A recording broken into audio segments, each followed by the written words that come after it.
ನಮಸ್ತೆ ಗೆಳೆಯರೆ. ವೇದಸಾರದಿಂದ ವಿಜ್ಞಾನ ಬಂತು, ವಿಜ್ಞಾನದಿಂದ ವೇದಸಾರ ಬಂತು. ಭಗವಂತನಿಗೆ ಅರಿವು. ಈ ಸೃಷ್ಟಿಯಲ್ಲಿ ಪ್ರತಿಯೊಂದು ಕಾಂತತ್ವದಿಂದ ಉಂಟಾಗಿದೆ. ಲಕ್ಷ್ಮೀಕಾಂತ, ಗೌರಿಕಾಂತ, ಹೀಗೆ ಎಲ್ಲವೂ ಕಾಂತಮಯ. ಕಾಂತದಲ್ಲಿ ಎರಡು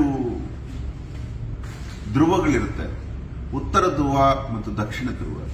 ಇದು ಪ್ರತಿ ನಕ್ಷತ್ರ ಗ್ರಹಗಳಿಗೂ ಅನ್ವಯವಾಗುತ್ತದೆ. ಆಕಾಶಗಂಗೆಯನ್ನ ಕಾಂತತ್ವದಿಂದ ನಡೆಸುತ್ತಿರುವುದು ಎರಡು ಧ್ರುವಗಳು, ಉತ್ತರ ಧ್ರುವ ಮತ್ತು ದಕ್ಷಿಣ ಧ್ರುವ. ದಕ್ಷಿಣ ಧ್ರುವವನ್ನು ಅಗಸ್ತ್ಯನೆಂಬ ನಕ್ಷತ್ರ, ಉತ್ತರ ಧ್ರುವವನ್ನು ಧ್ರುವ ನಕ್ಷತ್ರ ಹಿಡಿದು ತಿರುಗಿಸುತ್ತದೆ.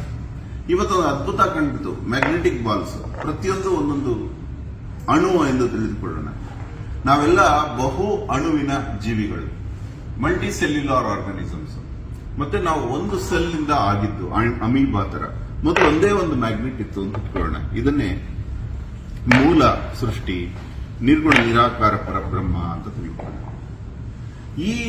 ಇದಕ್ಕೆ ಒಂದು ಚೈನ್ ಮಾಡ್ಕೊಳ್ಳೋಣ. ನೋಡಿ, ಎಲ್ಲ ಮ್ಯಾಗ್ನೆಟ್ ಇಂದ ಈ ದೇವರ ಹಿಂದೆ ಎಲ್ಲ ಅಣುಗಳು ಒಂದಾದ ನಂತರ ಇದು ತನ್ನನ್ನು ತಾನು ಸುತ್ತುವರೆದು ಒಂದು ಅಣುಗಣವನ್ನು ಮಾಡಿಕೊಳ್ತು. ಅದನ್ನೇ ಗಣಪತಿ ಅಂತ ಕರೆದರು.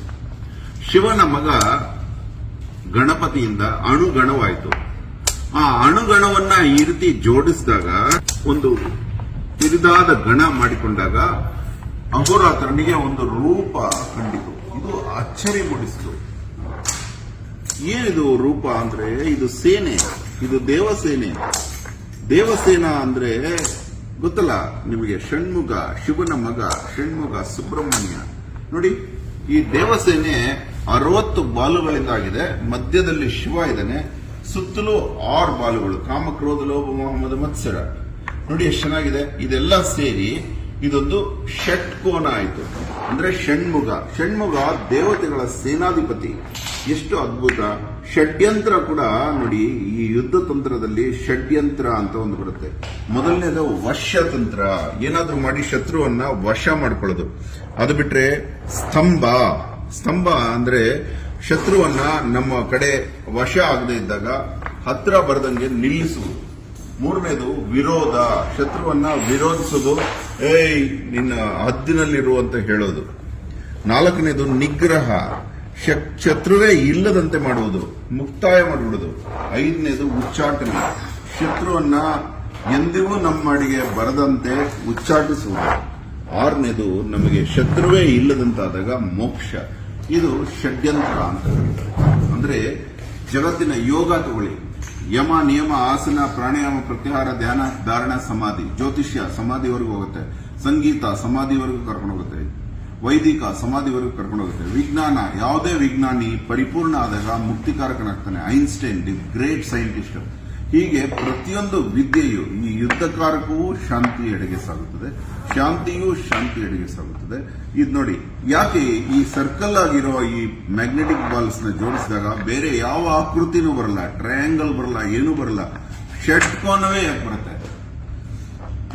ಇದೊಂದು ಅದ್ಭುತ. ಇದು ನೋಡಿ, ಈ ಷಟ್ಕೋನನೇ ಬರೋದ್ರಿಂದ ನಂಗೆ ಅನ್ನಿಸ್ತು ಇದಕ್ಕೆ ಷಣ್ಮುಗ ಅಂತ. ಅಂದ್ರೆ ಇದು ವಿಜ್ಞಾನದಿಂದ ವೇದಜ್ಞಾನ ಬಂತು, ವೇದಜ್ಞಾನದಿಂದ ವಿಜ್ಞಾನ ಬಂತು. ಯಾವುದು ಸಿಗುವುದೋ, ಸಿಗಿಸುವುದೋ ಅದು ವಿಜ್ಞಾನ. ಸಿಗುವ ತನಕ ಅದು ದೈವಜ್ಞಾನ. ದೈವಜ್ಞಾನ ಅಂದ್ರೆ ನಮಗೆ ಗೊತ್ತಾಗದೇ ಇರೋದು, ಗೊತ್ತಾದ ತಕ್ಷಣ ಅದು ವಿಜ್ಞಾನ ಆಗುತ್ತೆ. ಅಜ್ಞಾನದಿಂದ ಅಪರಿಜ್ಞಾನ, ತುಂಬಾ ದೊಡ್ಡ ಜ್ಞಾನದವರೆಗೂ ಹರಡಿರುವಂತಹ 0 to ಇನ್ಫಿನಿಟಿ. ಇದು ತುಂಬಾ ಖುಷಿ ಆಯ್ತು ನನಗೆ.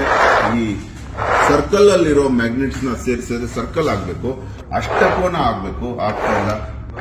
ಸ್ಕ್ವೇರ್ ಆಗ್ಬೇಕು, ಆಗ್ತಾ ಇಲ್ಲ. ಷಣ್ಮುಗನೇ ಆಗ್ತದೆ. ಅಂದ್ರೆ ಅಣುಗಳು ಸೇರುವುದು, ಗುಂಪು ಸೇರುವಿಕೆ. ಗುಂಪು ಸೇರ್ಕೊಂಡಾಗ ಒಂದು ಯುದ್ಧ ತಂತ್ರ ಶುರುವಾಗುತ್ತೆ. ಆ ಯುದ್ಧ ಷಣ್ಮುಖವಾಗುತ್ತದೆ. ಧನ್ಯವಾದ. ಅಹೋರಾತ್ರ.